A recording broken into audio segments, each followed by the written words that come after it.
DNA TV మన రాష్ట్రం మన ఛానల్. నమస్కారం. ఈనాటి వార్తా విశేషాలు. విశాఖ ఎకానమిక్ రీజియన్ అభివృద్ధిపై ముఖ్యమంత్రి చంద్రబాబు నాయుడు కీలక ఆదేశాలు జారీ చేశారు. ప్రజల ఆకాంక్షలకు అనుగుణంగా సూక్ష్మ స్థాయి ప్రణాళికలు రూపొందించాలని సూచించారు.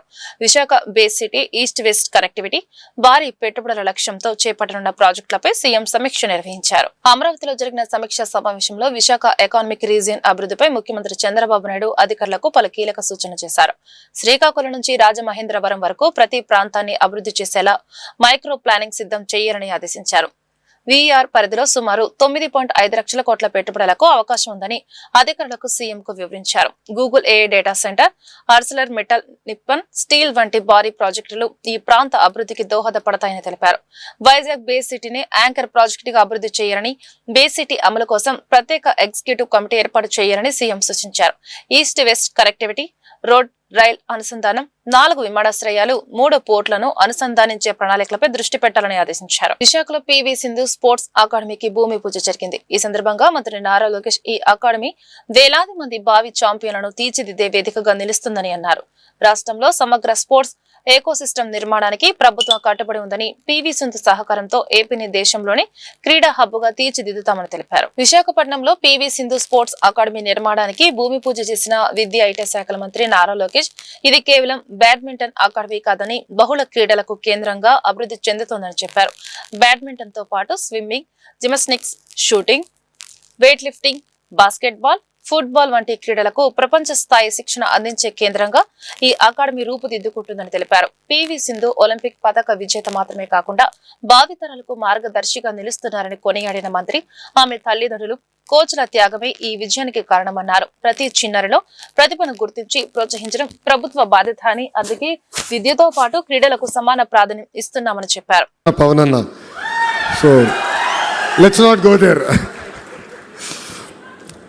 Honorable Minister of Youth and Sports Affairs Ram Prasad Reddy Garu, Honorable Member of Legislative Assembly Velagpudi Ramkrishna Babu Garu, and a person who I think I will always, I think hate is a harsh word, but I'll envy, because the great constituency of Gajuwaka gave him the highest majority ever in Andhra history, Gaurava Palla Srinivas Garu, Srimati Swati Chalmasetti Garu, the woman behind Anil, who stood fast, woman of very few words, but has committed to support this great institution. The movers and shakers of Visakhapatnam who are all here. To all the coaches, distinguished guests, and my dear children, thank you very much for being exceptionally patient. And the reason we are all here, PV Sindhu Garu, who has made every Indian proud when, the Indian flag was flying high and then we had our Indian anthem there. It really made us all very proud. So thank you, Sindhu, for all your support. And also her better half, we should not forget. Datta garu kampatledu. Ikkada unnaru. Thank you for your support. Thank you for believing in this institution. And yes, you have 18 months to complete. So I stand here looking at the young kids who have shown up in the mid-afternoon. One thought comes to my mind when I look at them. The future of India is sitting in front of us. There is raw passion, talent I see in this room.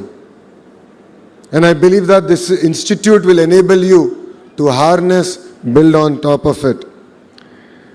And we all don't know where life will take you. But one thing I believe that this institution will be a catalyst in that growth.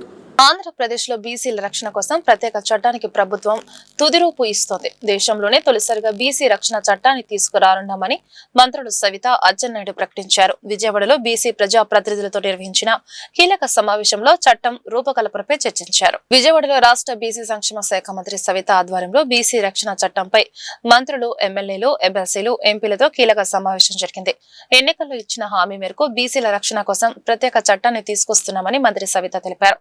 బీసీలను కులం వృత్తుల పేరుతో దూషించినా వేధించినా కఠిన చర్యలు తీసుకునేలా చట్టం రూపొందిస్తున్నామని వెల్లడించారు. BC రక్షణ చట్టానికి సంబంధించిన కేసుల త్వరిత పరిష్కారం కోసం ప్రత్యేక కోర్టు ఏర్పాటు చేయనున్నట్లు చెప్పారు.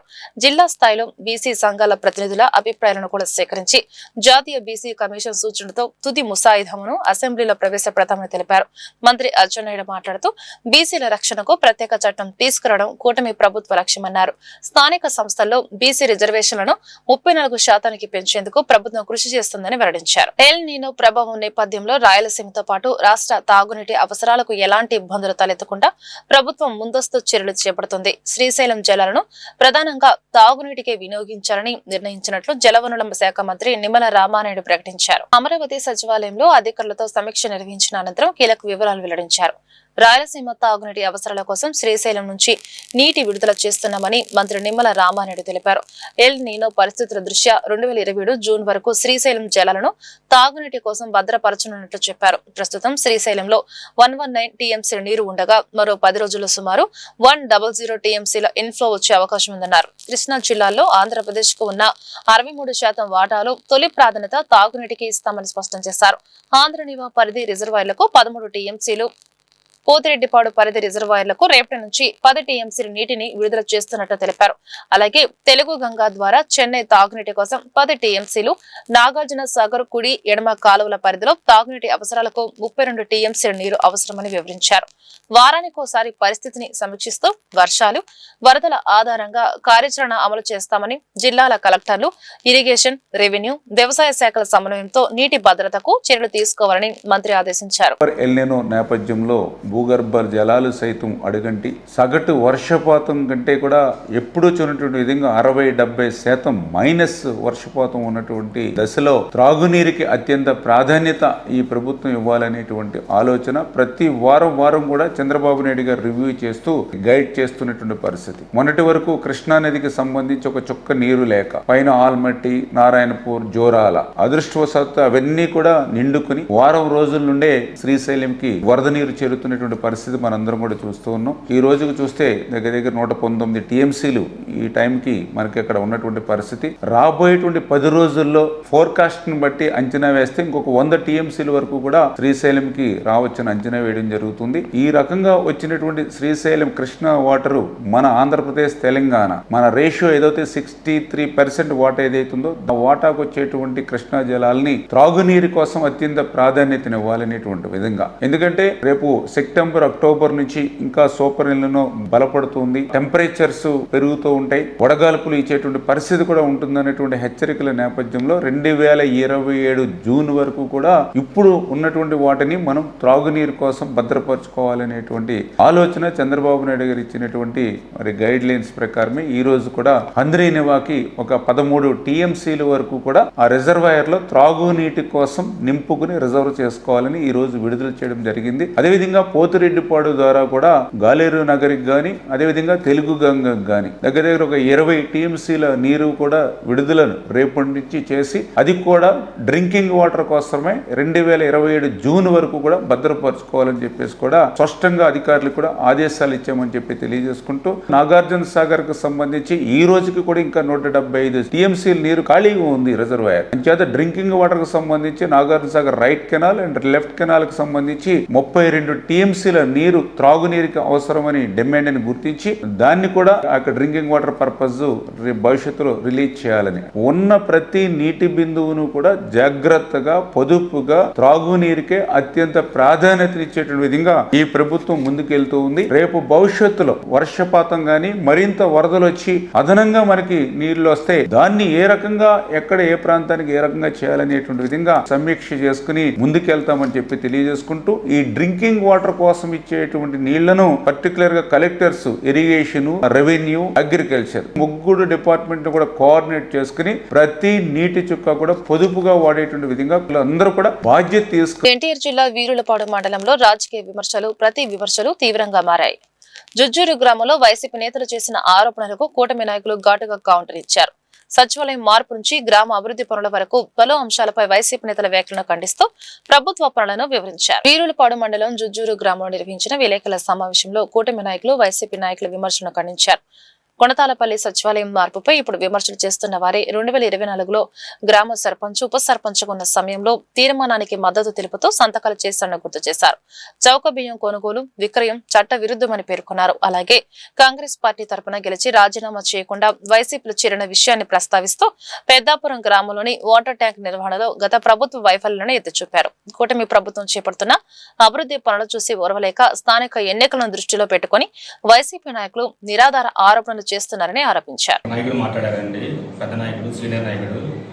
ఆయనకి సచివాలయానికి పంచాయతీ ఆఫీస్ కూడా తేడా తెలియకుండా మాట్లాడాడు. మేము దాని గురించి ఖండిస్తున్నాం. అదే కాకుండా మా నాయకుడి గురించి కూడా మాట్లాడాడు. 40 సంవత్సరాల నుంచి ఉండి బదలంటే కాంగ్రెస్ పార్టీలో సేవ చేశాడు. 40 సంవత్సరాలు సేవ చేశాడు. మీరు ఏ పార్టీలో ఉన్నారు, ఎవరో మాట్లాడుతున్నారు? మీరు వైసీపీలో ఉండి 213 సభ్యత్వాలు తీసుకున్నారు, టీడీపీ సభ్యత్వాలు తీసుకున్నారు నరసాపురం గ్రామంలో. మీరే మా నాయకుడి గురించి మాట్లాడుతున్నారు. దాని మీద నేను పూర్తిగా ఖండిస్తున్నాం. మా నాయకుడు ఇప్పటికీ 40 సంవత్సరాలు ఆ రోజు పార్టీకి సేవ చేశాడు. మీరు మొత్తారెడ్డి గారు మీరు జడ్పీటీసీ గెలిచారు, గుర్తుందా? అప్పుడు గెలిచినప్పుడు ఏం చేశారు వాళ్ళు? టీడీపీలో ఉండి కాంగ్రెస్ పార్టీకి సపోర్ట్ చేశారు. అప్పుడు ఎవరు ఓడిపోయారు? దామూరు మధు గారు ఓడిపోయారు, మొత్తారెడ్డి గెలిచారు. అది ఎక్కడ న్యాయం? మీరు ఒక పార్టీలో ఉండి ఒక పార్టీకి సపోర్ట్ చేయడం కరెక్టా? ఇప్పుడు ఎక్కడున్నారు మీరు? ఏ పార్టీలో ఉన్నారు ఇప్పుడు? గుడ్డి మీరు చేసుకుని చెప్పగలరా? మీరు మా నాయకుడి గురించి మాట్లాడుతున్నారు. 40 సంవత్సరాల నుంచి ఉన్నారు. 45 సంవత్సరాల నుంచి ఆయన ఏ వ్యక్తి చూపిస్తే ఆ వ్యక్తి ప్రెసిడెంట్ గెలిచారు. ఇప్పుడు 50 సంవత్సరం. అదేవిధంగా 50 సంవత్సరాలు కూడా మేము గెలవబోతున్నాం. మీరు మాట్లాడితే బియ్యం గురించి దాని గురించి మాట్లాడుతున్నారు. ఇక్కడ జుజ్జూరులో మాకు తెలుసు మా నాయకుడు ఏమి సంపాదించాడు. మీకులాగా గంజాయి అమ్మలేదు, బియ్యం అమ్మలేదు. నమస్కారం మీడియా మిత్రులు, నమస్కారం. గ్రామ సచివాలయానికి గ్రామ పంచాయతీకి ఏడాది లేని నాయకులు కూడా ఈరోజు మా నాయకుల గురించి మాట్లాడుతున్నారు. గత ఎన్నికల్లో ఎవరు ఏ పార్టీకి ఓటేశారో మాజీ ఎమ్మెల్యే గారు చెప్పారు. మా నాయకులు ముందే చెప్పారు మాజీ ఎమ్మెల్యే గారికి మా కుర్రోళ్ళు ఏలని ఎడకి చెప్పేశారు. మా నాయకులు కొన్ని సంవత్సరాలు కాంగ్రెస్ పార్టీలో నిస్వార్థ నాయకుడిగా పనిచేస్తూ ఉన్నప్పుడు కాంగ్రెస్ పార్టీ ఆయన్ని గౌరవించి ఆయనకి ఏఎంసీ మార్కెట్ యార్డ్ చైర్మన్ చేయడం జరిగింది. నమస్కారం అండి. నేను వీర్లపాడు మండలం ఎస్సీసీ అధ్యక్షుడిని. నా పేరు మాతంగి లక్ష్మయ్య. నిన్న ప్రెస్ మీట్ పెట్టారు వైసీపీ నాయకులు. మండలంలో ఉన్న అభివృద్ధిని చూసి ఓరవలేక ఈ ప్రెస్ మీట్లు పెట్టి ఏదేదో చేయాలనేసి ఏదేదో ప్రభుత్వం మీద బురద జల్లాలని చూస్తున్నారు. ఈ అభివృద్ధి అనేది చూడలేక జుజ్జూరు టు వెల్లంకి, గోకరాజుపల్లి టు నందలూరు, తాడిగుమ్మి రోడ్లు ప్లస్ ఎడిపాలెం టు పెద్దాపురం, జగింతి నుండి ఎరిపాలెం వేసిన ఈ అభివృద్ధి చూడలేక ఓరవలేక వీళ్ళకి ఏమి కథలు ఏమి లేక ఇవన్నీ మాట్లాడుతున్నారు. ఈ అభివృద్ధి అనేది చూడలేక ఇప్పుడు మా గవర్నమెంట్ వచ్చిన తర్వాత తల్లికి వందనం అనేసి ఎంతమంది పిల్లలు ఉంటే అంతమంది పిల్లలకి మా గవర్నమెంట్ 15,000 రూపాయలు చొప్పున వేస్తుంది. ఇది చూడలేక ఈ ప్రతిపక్ష నాయకులు ప్రతి ఒక్క ఊరు నుండి మాట్లాడుతున్నారు. జగనన్న కాలనీ అన్నారు. మీరు అభివృద్ధి ఎక్కడ చేశారు? జగనన్న కాలనీలో మండలంలో ఎన్ని ఇళ్ళు కట్టారు? ఎంత ఇచ్చేశారు? వాళ్ళకి ఇచ్చిన జగనన్న కాలనీలో ఇవాళ ఇల్లు రావడం. విజయవాడ సెంట్రల్ నియోజకవర్గంలో మరో 11 మంది బాధితులకు ముఖ్యమంత్రి సహాయ నిధి ద్వారా ఆర్థిక సాయం అందింది. మొత్తం 7,53,857 విలువైన చెక్కులను ఎమ్మెల్యే బోండా ఉమామహేశ్వరరావు పంపిణీ చేశారు. ఈ సందర్భంగా సీఎం రిలీఫ్ ఫండ్ పేద మధ్యతరగతి కుటుంబాలకు అత్యవసర సమయంలో అండగా నిలుస్తోందని ఎమ్మెల్యే తెలిపారు. సింగ్ నగర్ లోని ఎమ్మెల్యే కార్యాలయంలో 58, 59 డివిజన్లకు చెందిన 11 మంది లబ్ధిదారులకు ముఖ్యమంత్రి సహాయ నిధి కింద మంజూరైన 7,53,857 విలువైన చెక్కులను ఎమ్మెల్యే బోండా ఉమామహేశ్వరరావు అందజేశారు. వైద్య చికిత్సల కోసం ఆర్థికంగా ఇబ్బందులు పడుతున్న కుటుంబాలకు సీఎం రిలీఫ్ ఫండ్ గొప్ప భరోసాగా నిలుస్తుందన్నారు. ప్రతిరోజు నియోజకవర్గ ప్రజల నుంచి దరఖాస్తులు స్వీకరించి అర్హులైన వారికి త్వరగా సహాయం అందేలా కృషి చేస్తున్నామని చెప్పారు.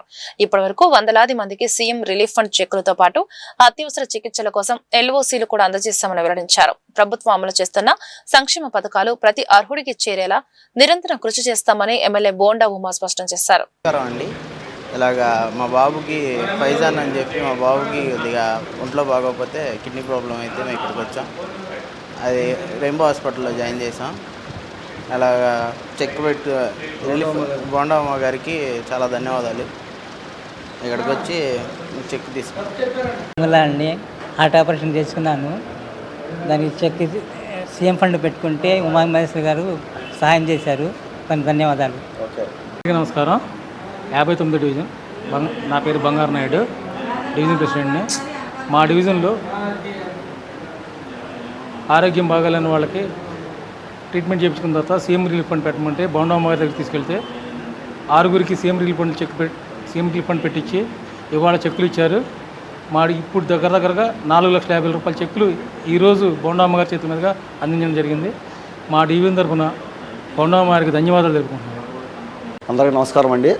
నా పేరు బోధవ సురేష్ బాబు, 59 సెక్రటరీ అండి. ఈరోజు 6గురికి చెక్కులు ఇవ్వడం జరిగిందండి.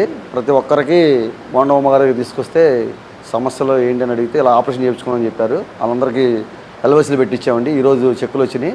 ప్రతి ఒక్కరికి ఇలాగ ఎంతోమందికి సేవలు చేస్తున్నారు బోండమ్మ గారు, అలాగే టీడీపీ పార్టీ.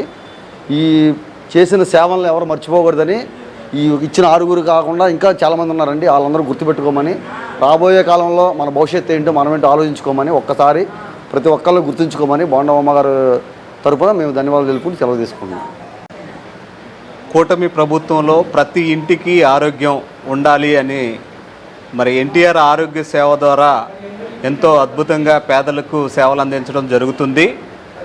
ఏదైతే ఎన్టీఆర్ ఆరోగ్య సేవలో మరి రాని జబ్బులు ఏదైతే ఉన్నాయో వాటికి రాష్ట్ర ప్రభుత్వం ద్వారా మన ఎమ్మెల్యే సెంట్రల్ నియోజకవర్గ ఎమ్మెల్యే బోండా ఉమామహేశ్వర గారి దగ్గరికి వచ్చి, అయ్యా మేము పేద వర్గాల వారం, మరి ఈ యొక్క జబ్బులకి మాకు డబ్బులు ఖర్చు అవుతుంది అంటే సీఎం రిలీఫ్ ఫండ్ ద్వారా వారందరికీ కూడా సీఎం రిలీఫ్ ఫండ్ ద్వారా నిధులు వచ్చేలాగా వాళ్ళకి ఆర్థిక సహాయం అందేలాగా మరి బోండా ఉమామహేశ్వర గారు కృషి చేస్తున్నారు. అందులో భాగంగానే 59వ డివిజన్లో ఈ రోజున 6గురికి దాదాపు 5 లక్షల రూపాయలు చెక్కులు అందించడం జరిగింది. ప్రతి ఒక్కరు కూడా అనారోగ్యంతో బాధపడుతున్న మాకు మరి చేయూతనిచ్చి ఆర్థిక సహాయాన్ని అందించినటువంటి మా మంచి ఎమ్మెల్యే బోండా ఉమామహేశ్వర గారికి, అలాగే మా మంచి ముఖ్యమంత్రి చంద్రబాబు నాయుడు గారికి ధన్యవాదాలు, కృతజ్ఞతలని తెలియజెప్తున్నారు. ఈ నియోజకవర్గం విజయవాడలో వ్యర్థాల నిర్వహణను మరింత సమర్థవంతంగా చేపట్టి వ్యర్థాల నుంచి సంపద సృష్టించే దిశగా చర్యలు వేగవంతం చేయాలని నగరపాలక సంస్థ కమిషనర్ ధ్యానచంద్ర అధికారులను ఆదేశించారు. నగరంలోని పలు ప్రాంతాల్లో పర్యటించిన కమిషనర్ పారిశుద్ధ్యం, డ్రైనేజీ, ఖాళీ స్థలాల వినియోగంపై కీలక ఆదేశాలు జారీ చేశారు. విజయవాడ నగరపాలక సంస్థ commissioner Dhyanachandra Ajit Singh Nagar, garbage transfer station, MBP stadium పరిసరాలు, కొత్త రాజరాజేశ్వరిపేట, సింగ్ నగర్ ప్రాంతాల్లో విస్తృతంగా పర్యటించారు. పారిశుద్ధ్యం, వ్యర్థాల నిర్వహణ, డ్రైనేజీ వ్యవస్థ, మౌలిక వసతులను క్షేత్రస్థాయిలో పరిశీలించి అధికారులకు పలు సూచనలు చేశారు. గార్బేజ్ ట్రాన్స్ఫర్ స్టేషన్ల వ్యర్థాలను ఎక్కువసేపు నిల్వ ఉంచకుండా శాస్త్రీయ పద్ధతుల్లో నిర్వహించి ఎప్పటికప్పుడు తరలించాలని ఆదేశించారు. కేవలం వ్యర్థాల సేకరణ, తరలింపుకే పరిమితం కాకుండా వ్యర్థాల నుంచి సంపద అనే లక్ష్యంతో నిర్వహణ చేపట్టాలని సూచించారు. రాష్ట్రంలోని విద్యారంగ సమస్యల పరిష్కారం కోరుతూ అఖిల భారతీయ విద్యార్థి పరిషత్ చేపట్టిన రాష్ట్ర వ్యాప్త కళాశాల బంద్ విజయవంతమైంది. విజయవాడలోని ఎస్ఆర్ఆర్ కళాశాల వద్ద విద్యార్థులు తరగతులను బహిష్కరించి నిరసన చేపట్టారు. ఈ సందర్భంగా ఏబీవీపీ రాష్ట్ర కార్యదర్శి యాగంటి వెంకట గోపి ప్రభుత్వంపై విమర్శలు చేస్తూ పలు డిమాండ్లు వెల్లడించారు. విజయవాడలోని ఎస్ఆర్ఆర్ కళాశాల వద్ద ఏబీవీపీ ఆధ్వర్యంలో విద్యార్థులు ఆందోళన చేపట్టారు. రాష్ట్ర వ్యాప్తంగా పెండింగ్ లో ఉన్న 6,800 కోట్ల ఫీజు రియంబర్స్మెంట్ బకాయిలను వెంటనే విడుదల చేయాలని ఏబీవీపీ రాష్ట్ర కార్యదర్శి యాగంటి వెంకట గోపి డిమాండ్ చేశారు. జీవో నెంబర్ 77 కారణంగా పీజీ విద్యార్థులకు ఫీజు రియంబర్స్మెంట్ నిలిచిపోయిందని, ఆ జీవోని వెంటనే రద్దు చేయాలని కోరారు. ప్రభుత్వ హాస్టళ్లలో కనీస మౌలిక సదుపాయాలు కల్పించాలని కూడా డిమాండ్ చేశారు. విద్యార్థుల సమస్యలను ప్రభుత్వం వెంటనే పరిష్కరించకపోతే రాష్ట్ర వ్యాప్తంగా పెద్ద ఎత్తున ఉద్యమాన్ని ఉధృతం చేస్తామని ఆయన హెచ్చరించారు. ఆంధ్రప్రదేశ్ లో క్రీడా కోటా నియామకాలు, ప్రవేశాల్లో భారీ అక్రమాలు జరుగుతున్నాయని ఆంధ్రప్రదేశ్ ఒలింపిక్ అసోసియేషన్ తీవ్ర ఆరోపణలు చేసింది. నకిలీ క్రీడా ధృవపత్రాలతో అనర్హులు ప్రభుత్వ ఉద్యోగాలు, మెడికల్ సీట్లు పొందుతున్నారని పేర్కొంటూ సమగ్ర విచారణకు డిమాండ్ చేస్తుంది. విజయవాడలో నిర్వహించిన విలేకరుల సమావేశంలో ఆంధ్రప్రదేశ్ ఒలింపిక్ అసోసియేషన్ అధ్యక్షుడు ఆర్కే పురుషోత్తం మాట్లాడారు. మెగా డిఎస్సి 2025లో క్రీడా కోటా అమలులో పారదర్శకత లోపించిందని నకిలీ సర్టిఫికెట్లతో ఉద్యోగాలు పొందిన వారిపై చర్యలు తీసుకొని కోరారు. రాష్ట్ర వ్యాప్తంగా క్రీడా కోటా రిజర్వేషన్లో జరుగుతున్న అక్రమాలపై సమగ్ర విచారణ చేపట్టాలని డిమాండ్ చేశారు. మెడికల్ కళాశాల స్పోర్ట్స్ కోటా అడ్మిషన్లు, పశు సంవర్ధక శాఖ, గ్రామ వార్డు సచివాలయాల నియామకాలలో కూడా అవకతవకలు జరిగాయని ఆరోపించారు. నిజమైన క్రీడాకారులకు న్యాయం చేయాలి అంటే ప్రభుత్వం వెంటనే స్పందించి నకిలీ ధృవపత్రాల వ్యవహారంపై సమగ్ర దర్యాప్తునకు ఆదేశించాలని ఆర్కే పురుషోత్తం కోరారు. Chittoor Olympic association camp office చిత్తూరులో ఉంది. ఈరోజు డిఎస్ఏ స్పోర్ట్స్ కోటా గురించి రాష్ట్రం మొత్తం చర్చలు, డిబేట్లు జరుగుతున్నాయి. డిఎస్ఏ స్పోర్ట్స్ కోటా గురించే నేను మాట్లాడుతున్నాను. ఈరోజు మిగతా విషయాలు నాకు అవసరం లేదు. తర్వాత నేను 27వ తారీఖు జూలైలో 2 పిల్లు వేసాం. ఒకటి స్పోర్ట్స్ కోటా ఫేక్ సర్టిఫికెట్ల గురించి, ఇంకొకటి గాంధీవా ప్రాజెక్ట్ గాంధీవా 2018లో స్టార్ట్ అయింది. అది ఇండియాలోనే అతి ఘోరమైన biggest scam in the country. ఆ పిల్లు ఆ రోజు టైం ఇచ్చారు చీఫ్ జస్టిస్ గారు. ఈరోజు దానిపైన ఒక నిర్ణయం తీసుకున్నారు. ఈ 2 విషయాల గురించి మాట్లాడుతున్నాం. తర్వాత స్పోర్ట్స్ డిఎస్ఏ స్పోర్ట్స్ కోటా ఈరోజు అతి దారుణంగా ఫెయిల్యూర్ అవడానికి కారణం, ఇది ఇంపార్టెంటు, బాగా గమనించండి. డిఎస్ఏ స్పోర్ట్స్ కోటా ఎందుకు ఫెయిల్యూర్ అయిందంటే, గతంలో మేము ఇచ్చిన కంప్లైంట్ 2023 అనిమల్ హస్బెండరీ గ్రామ సచివాలయం, మీకు ఎవరికి తెలియకుండా, మూడో కంటికి తెలియకుండా రాష్ట్రంలో 200 మందికి స్పోర్ట్స్ కోటా ఇచ్చారు. అది పెద్ద స్కామ్. ఆ స్కామ్ పైన కంప్లైంట్లు ఉన్నాయి. తిరుపతి విజిలెన్స్లో రాష్ట్రంలో జరిగిన మెడికల్ కోటా సర్టిఫికెట్ల పైన విచారణ జరుగుతుంది. 2015 నుంచే జరుగుతున్నాయి. అది మధ్యలో స్పోర్ట్స్ అథారిటీ అధికారులు ఏదో కమిటీ వేసి, ఆ కమిటీలు అన్నీ సక్రమంగానే జరిగింది, ఏం ఫాల్ట్ జరగలేదు, సర్టిఫికెట్లు ఏమి ఇష్యూ చేయలేదని చెప్పి కేసు క్లోజ్ చేశారు. అయినా మేము ఆ రోజు నుంచి ఈ రోజు వరకు పోరాడుతున్నాం. 2017 సెప్టెంబర్ నుంచి ఈ రోజు వరకు పోరాడుతున్నాం. అందువల్ల ఆ కేసు చాలా సీరియస్గా తీసుకున్నారు. లాస్ట్లో అది విజిలెన్స్కి వెళ్ళింది, తిరుపతిలో రీజనల్ ఆఫీస్కు. ఆ అవకతవకలు జరిగింది అని చెప్పి 24 ఆగస్ట్ సెప్టెంబర్లో ఎవరికైతే మెడికల్ సర్టిఫికేట్ ఇచ్చారో స్పోర్ట్స్ అథారిటీ వాళ్ళు, జూడో అసోసియేషన్ కలిపి, ఆ అబ్బాయిని ఎగ్జామ్ రానియకుండా ఆపేశారు. ఆ అబ్బాయి జీవితం 7 ఏళ్ళ జీవితం వృధా అయింది. దానికి బాధ్యత కూడా ఒక ఫ్యామిలీలో ఒక కొడుకు ఆ ఎగ్జామ్ రానియకుండా పోయాడు. కాబట్టి వార్తలు ఇంతటితో సమాప్తం. నమస్కారం.